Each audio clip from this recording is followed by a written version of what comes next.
तो जा रहे हो दूसरे वाले आ रहे साथी है ना हमारा। अब चले जाओ जा भेद मत करो गुरु हैं? हम प्रेम से बात कर रहे हैं मतलब है? मर्यादा ये नहीं है।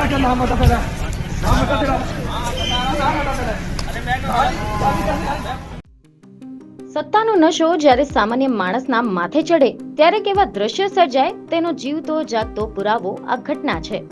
પોલીસ ચેકિંગ દરમિયાન જ્યારે એક બાઇકને રોકવામાં આવી ત્યારે બાઇક ચાલકે પોતાની ઓળખ ધારાસભ્યના ભાઈ તરીકે આપીને ધમકાવવાનું શરૂ કર્યું હતું. ધારાસભ્યના ભાઈએ તો ત્યાં સુધી કહી દીધું કે હવે તું મારી બાઇક ઘરે મૂકવા આવી છે. સત્તાના જોરે પોલીસ કર્મીને દબાવવાનો પૂરો પ્રયાસ કરવામાં આવ્યો હતો, પણ સામે ઉભેલા કોન્સ્ટેબલે જે જવાબ આપ્યો તે ખરેખર સાંભળવા જેવો છે. કોન્સ્ટેબલે નિડરતાથી કહ્યું કે જો તમે મારી વર્દી ઉતરાવી દેશો તો પણ હું તમારી બાઇક ઘેર મૂકવા નહીં આવું. આ વિડીયો સોશિયલ મીડિયા પર વાયરલ થઈ રહ્યો છે અને લોકો પણ આ પ્રામાણિક પોલીસ કર્મીની હિંમતના વખાણ કરી રહ્યા છે.